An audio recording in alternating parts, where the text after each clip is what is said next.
আসসালামু আলাইকুম বন্ধুরা, তোমরা সবাই কেমন আছো? আশা করি তোমরা সবাই অনেক অনেক ভালো আছো। আমি অনেক ভালো আছি। তোমরা অনেকে আমাকে কমেন্ট করে বলতেছো যে ভাই আমাদের লাউয়ের গাছ লাল হয়ে যাচ্ছে, ডাল বড় হচ্ছে না। তোমাদের এটা হচ্ছে সমস্যা। তোমাদের সমস্যাটা আমি সমাধান করার চেষ্টা করব। তোমরা সবাই ভিডিওর সাথে থাকবে এবং যারা যারা চ্যানেলটাকে এখনও সাবস্ক্রাইব করোনি অবশ্যই সাবস্ক্রাইব করবে আর কৃষকদের মাঝে শেয়ার করে দেবে। তো চলো তোমাদের সমস্যা আমি সমাধান করার চেষ্টা করি। লাল হওয়ার কারণ, লাউয়ের গাছে যখন সার না থাকে, তখন লাউয়ের গাছ লাল হয়ে যায়। এটা হচ্ছে সবথেকে বড় কারণ। দেখো, লাউয়ের গাছের লাল সরাবার জন্য একটা ওষুধ রয়েছে, ওই ওষুধটা আমি তোমাদেরকে বলে দিচ্ছি। সেটা হচ্ছে প্রসব। তোমরা লাউয়ের গাছে স্প্রে করে দিতে পারো, কোনো অসুবিধা নেই। এবং তোমরা যেটা বলতেছো যে লাউয়ের গাছের ডাল বাড়তেছে না, তোমাদেরকে একটা কথা বলবো, লাউয়ের গাছের ডাল কেন বাড়ে না আমি তোমাদেরকে বলে দিই।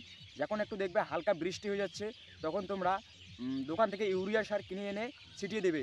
এটা মাথায় রাখবে যে যখন রোদ তখন কিন্তু ইউরিয়া সার ছিটে দেওয়া যাবে না। যখন হালকা হালকা বৃষ্টি তখন ছিটে দিতে পারো। হ্যাঁ, এমনকি তোমরা সন্ধ্যার আগে আগে ছিটে দিতে পারো এবং পুরো পুরো রাতের মধ্যে শীত পড়ে যাবে, তখন কোনো অসুবিধা হবে না।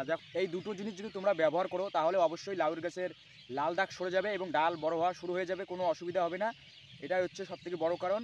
এবং যদি লাউয়ের গাছের গোড়ায় যেই জমিতে তোমরা লাউ চাষ করেছো বা লাউ শাক চাষ করেছো সেই জমিতে যদি ঘাস থাকে, অবশ্যই ঘাসটাকে সরিয়ে দেওয়ার ব্যবস্থা করবে, ঠিক আছে? তাহলে কি হবে, লাউয়ের গাছগুলো তাড়াতাড়ি বড় হয়ে যাবে। যতগুলো সার রয়েছে সব লাউ গাছে টেনে নেবে, বাড়তি যে ঘাস রয়েছে এইগুলো আর টানতে পারবে না।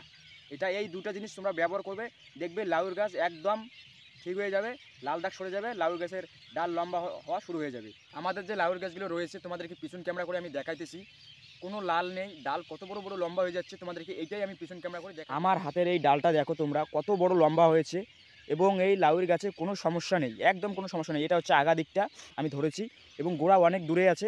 তোমাদেরকে আমি দেখাইতেছি যে গোড়াটা কত দূরে আছে। তার আগে তোমাদেরকে দেখাই,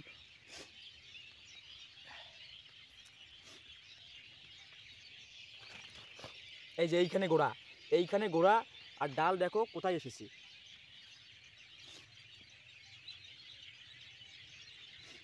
এটা হচ্ছে ডালের আগা দিকটা, ঠিক আছে?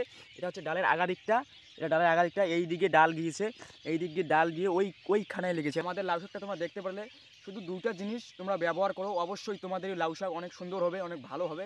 আমি জানি, শুধু প্রসব এবং ইউরিয়া সার দুটো নিয়মিত ব্যবহার করো।